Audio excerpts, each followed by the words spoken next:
Hey everybody, today we're going to go over the KH14G-2. So this is going to be our 2023, breaking into a few upgrades.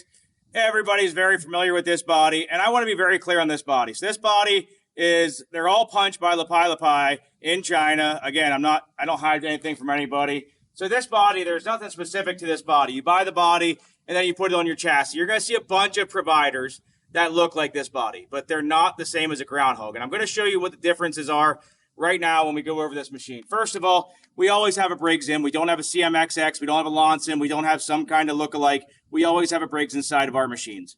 The other things you're going to see, especially on the Dash 2s, you have tie-down points on the sides. On our blades, I'll show you the difference of our blades. If you look at some of the guys that do these units, you're going to see a flat press piece of steel. That's it. It's going to be about this high. Look at ours. Ours is double-plated horizontally, edge protection, curl protection, and somewhere to put the clevis on the blade. The blade alone makes a big difference. I mean, you guys don't want a flat piece of steel when you're doing these. If you look at our base plates, we got a heavy piece of steel in our base plate. We don't just have a dome only mounted on two pieces of the chassis. We have the entire base plate that touches front and back of the chassis. The undercarriage connects on the inside of that chassis. So everything's very well put together. When you come up to our console, especially again on the Dash 2s. Now, a standard console, I'll show you here in a minute, there's still a steel console. But on these consoles, the sticks are moved up to here. So now we have our drive sticks, our shorty sticks on the center. We have our blade on the outside, and we have our thumb right here. Remember, again, all of ours come with a hydraulic thumb. So if you don't see a hydraulic thumb on a machine, it's not a GroundHog. And these units have our gusset plates out here. So again, the CNC welded unit, gusset plate out here. We have a block now on the Dash 2s for a diverter. The diverter, I'm still 50-50 on. Not sure if I really love it. The cabs or the ROPS, they have the extra edge. If you look at a lot of the other providers, it's just a flat piece of steel, no spill protection on front and rear. Our counterweights, our tracks, like I said, everything is, in my opinion, better. I mean, you guys can make your own decisions on what you feel is better, but the other thing we have on the upgraded units is the hard lines, which make a very nice, consistent look across. So you got hard lines that run top to bottom. My guys that are going to bitch about the hard lines, A, all big excavators have hard lines. B, if you don't like it, you can get a line made up from here to here and have a soft line. It's not that big of a deal, but for the majority of folks that are under constant pressure, they don't want to wear through the rubber lining of their line. They don't want to see the weather cracking. We have steel lines on our lines. We have the protectors on the bottom for the cylinders. We have protector on the top. Again, there's a lot of differences from our machine to a standard Chinese. I'm not going to name the brands. I mean, anybody that's out looking, you know what brands there is. There's probably 50 of them. The second part of that equation is trading houses versus actual manufacturing companies. Again, you buy the body, and a trading house, what they do is they just take the cheapest steel, the cheapest cylinders, the cheapest everything, and they put that body on the chassis, and they sell it to you for what they can sell it to you as far as saving money and so on. So maybe you get that cheapest one for a couple $100 less, but you're losing all of those components compared to buying a GroundHog. So this unit is our upgraded unit. It's the Dash 2 with the hard lines, everything I just went over. You guys have seen me run these things probably 20 times by now. I'm not going to run one today. The other thing we've done is we've changed the choke location so that the choke is not stuck on top. That way it's not getting the weather down in it. We have digital gauges in the center. That is your hour meter and your voltage meter. So a very nice layout on these units. We have an oil cooler on every Dash 2. So on the standard KH, which we didn't kill any model, like when we go across here, you got your upper boom. So this guy here, he gets you extra digging depth. So that one gets you more digging height. So if you're doing a vertical wall, that's going to get you more vertical height. And this one's going to get you more depth. I mean, the majority of people are using an excavator. Depth is what you're looking for. So as you look across this one, it's got the upper boom. And this is an option. It's not standard. It's an option. It's, I think, $7.95. Don't hold me to that, but somewhere in that neighborhood. And the lines then run through the boom and then cross out here. So your lines are, you know, there's nothing inside of here. And everything's on top, so you got everything out of the way. The standard model, which I probably have a couple on the far side there, the difference being we still would have the console where the sticks are in the front. And again, anybody that's been looking at the GroundHogs, you can go through our other videos and see what's what. The difference on the upper boom, however, is it gets you a lot more digging depth. So when you look at this guy, I have the bucket curl back. I have it maxed out on the cylinders, okay? So we have 2 foot, 4 foot, 6 inches. So there's 4 foot 6. It picks itself off the ground another 6 to 7 inches. And then the bucket is curled out. So that means we're going to be close to a 6 foot digging depth on a 1 ton unit. I don't think you're going to find that anywhere else. I mean, I might be wrong, but if it is, I would be surprised. Kubota's probably the only one that's going to be right there with us, but I think that's their U17, which is their diesel, which is going to be closer to our 20 series. And our 20 series is going to go even more than that. So our 20 series has an upper boom option. The BH20 has the upper boom. It's got the wider chassis, the heavier thumb. It's got the hydraulic joystick. So anytime that you upgrade, you get a little bit more, you get a little bit more, you get a little bit more. Now, the BH20, the BH24D, that one's the upper mount cylinder, and then that one over there on the 24 does not offer it. However, it already has the longer stick. We're going to go for a little bit of a walk here. I'm going to give a video that kind of encompasses the majority of all this in one shot. It'll be a good informational video so that you guys can see the different models all in one video, and you don't got to keep flipping back and forth. So our BH24, as you can see, just for clear digging height, it's going to be a lot more. Dumping height's going to be a lot more. The digging depth is already going to be close to that or more because it's got a longer boom in general. It's got the Kubota D902. Anytime you're at a 20 or a 24, those are all 43-inch wide chassis. But again, look at our blade. Our blade is double plated, edge protection, curl protection, double encompassed on the back. So we have 1/4-inch steel for our ears. We have 3/8 steel in our gussets. I mean, we are not the cheapest of the cheap, which, you know, we are a little bit more than probably the cheapest of the cheap. But I mean, for a couple $100, you're getting a heck of a lot more machine. Our ZH model, look at the tubing on our ZH model. You got 2.5-inch tubing here, and that's something you're not going to see on, I think, any other brand that has the body style where it flips up open. And now if you do, you know, mistakenly hit something on the rear, it's going to take more of a beating. It's got the heavier sides on it. That gets you more protection on the wind and rain. The BH24 and the BH20 have the poly molded tops. So these aren't meant to be drag raced or anything like that. So I get a lot of people asking me why an excavator is so slow. It's an excavator. I don't know how else to answer that besides it's an excavator. I'm not trying to be mean. The excavators, I think, all run like 2.2 miles an hour, 2.6 miles an hour, unless it's a 2-speed option. Now, 2-speed option is an option on our 20s.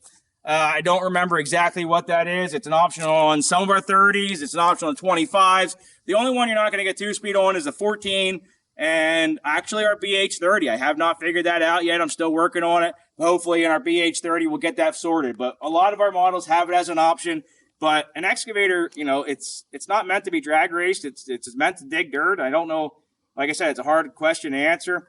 We also have greasable pins and grease zerks now. So the old styles only had grease zerks. I'm trying to find an older style one that I have, which might be hard to find. It looks like we're getting mostly the upgraded consoles and units. You know what? We'll step back around here. Actually, here's one.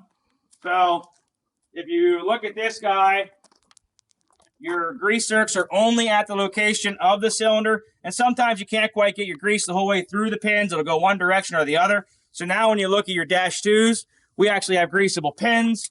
That's an upper. You know what? We'll just go back to this guy. So the greasable pins, now these go all the way through, plus you got the grease zerk on the machine itself. Right there is what I was looking for.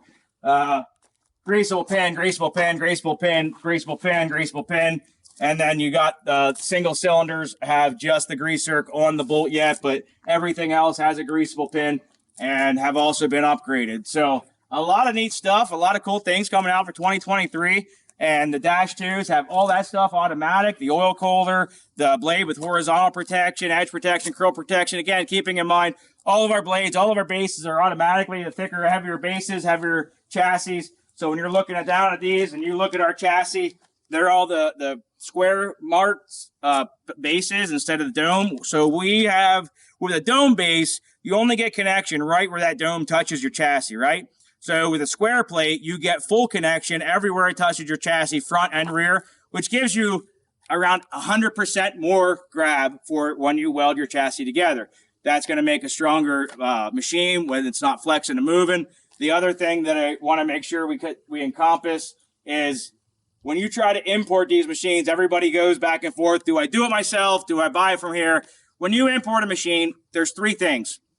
You're not going to have anybody that's talking like you and I are talking right now. You're going to be able to call me, Rob, Tiana, one of our other dealers. If you go to groundhogequipment.com, we have a lot of our other dealers already listed on there. We have a lot of the options listed on there. But again, it's all, we're talking here like it's a normal day. The other thing to consider is we've already done this where we've known what to update, upgrade, up base, up this and that. We've known what to add more to and less to. So we've gone through the steps to try to make a good unit here. The last thing is price. Obviously, price comes down to everything. If you try to import one of these units, you don't know what you're going to get for sure. I don't care what they tell you. It's like the Wild Wild West in China. I mean, a lot of them have good intentions, but at the end of the day, they're not going to come see you. You're not going to come see them. And we look at probably 80% of our customers in the face when they're here, or our dealers do as well. We try to give everybody the best machine possible for the price. As I say 100 times, we're not Bobcat, we're not Kubota. And to be very specific on that, the cosmetics of a Bobcat and a Kubota are going to be better. I'm not going to bullshit anybody there. Their paint jobs are phenomenal. Their paint work is phenomenal. Decals are phenomenal. I'm not going to put it down where we can't. But when you look at our machine, they're well done. They're just not Bobcat done. They're not Kubota done. The paint jobs are going to see a few nicks here or there. We try to make sure we touch them up, but there's always going to be some shipping damages and stuff. Back to the price points of the machines. I just wanted to cap off the video saying, if you try to import a machine, there's a lot of things you got to consider. You got to consider the price of the machine, the quality of machine you're going to get, okay? Like I've gone over in many of our videos and this video here of all of our upgrades, the things that we do and the things that we look at and the things that we try to ensure are to the best of our ability. But the machine that you might get might not be what you've won. It might not match your order. There's always a language barrier, and there's always the oops, we didn't understand kind of stuff where, again, there's no real consequence for them. But the price of the machine, you have a 25% tariff and a 2% processing fee. You got a customs broker fee. You got ISF filing. You got IPP. If you don't devan it, you have to pay someone to devan it. You have to pay the warehouse fee. If you go past your LFD, you got to pay LFD storage rates. So each day past that point, you have stripping fees. You have surety bonds. You have there's a lot of stuff that's associated with getting stuff in country. The other thing is, if they do give you an engine that is not EPA certified, you have to potentially rip that engine out and discard the engine. There's just, like I said, there's just so many things to consider. And then if your tariff is not paid on time, you can get a fine up to $50,000 for that tariff not being paid on time. There's so much to consider when you're importing. If you take all that and you factor it in, factor the quality of difference, the language barrier, the unknown in general, and you add to where we're at in our price, I think you'll come to find we're very proud and very, very fair with our numbers. And even if one of our dealers, our dealers we give them, and I'll be straight with this, we give them an MSRP of $2,000 within our number. So that means that any dealer across this country is going to be within $2,000 of our price. So if you're in, let's say, Arizona, and we have a dealer in Oklahoma, okay? We don't regionalize. So if you really, whatever reason, wanted to buy from us, you could do that.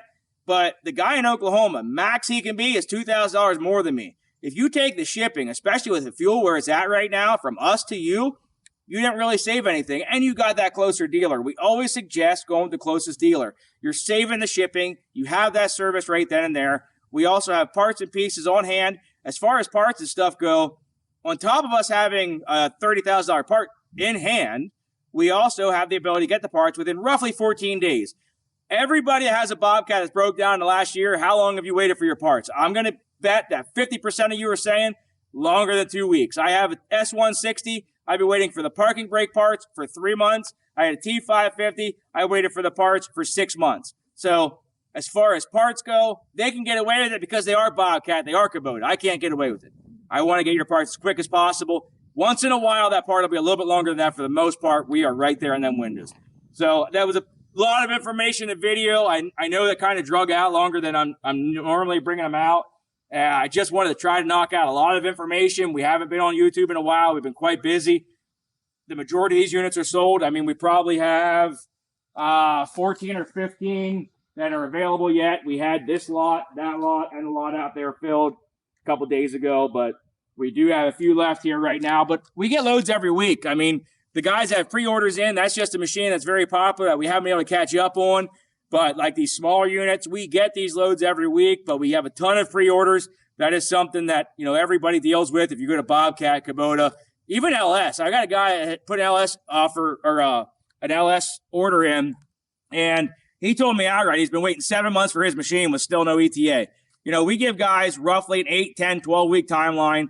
Now, I cannot help shipping. If we get a hurricane, if we get even a delay or transshipment delay, that happens. I'm not going to lie to anybody. If you can't max your timeline out at 16, 20 weeks, I'm going to tell you, don't do a pre-order. I mean, I'll be just straight honest with it. I'll tell you what's normal, but if you can't wait for that worst case scenario, just don't do it. I will let you know when a machine is here, but we get a lot of pre-orders. You guys have pre-orders. We really appreciate it. I know I talk with my hands a lot. Some of the people that comment on that, I'm just that guy. But if you guys are interested in any of these machines, any more information, 570-765-9338. You can go to groundhogequipment.com. That has our website. And then, again, attachments. I mean, I know we have an old rundown bank barn. Everything else around here is nice. My great-great-great-great-grandfather built this, so it's really hard for me to rip it down. Next year, this will be our showroom. I'm trying to implement some of the old timbers into the new building, but we have attachments in the bottom, around the top, and in top on the side of this. So the attachments, I usually have a good selection here. If we don't, it's usually on the next load or two, something else that we do ship and we can help with. So again, we appreciate everybody watching our videos. For some reason, we can never get away from the wind in the valley. We have two mountains that come through here. So I apologize for some of the audio. We'll see you guys next video. We appreciate you taking the time to watch them. Have a good evening.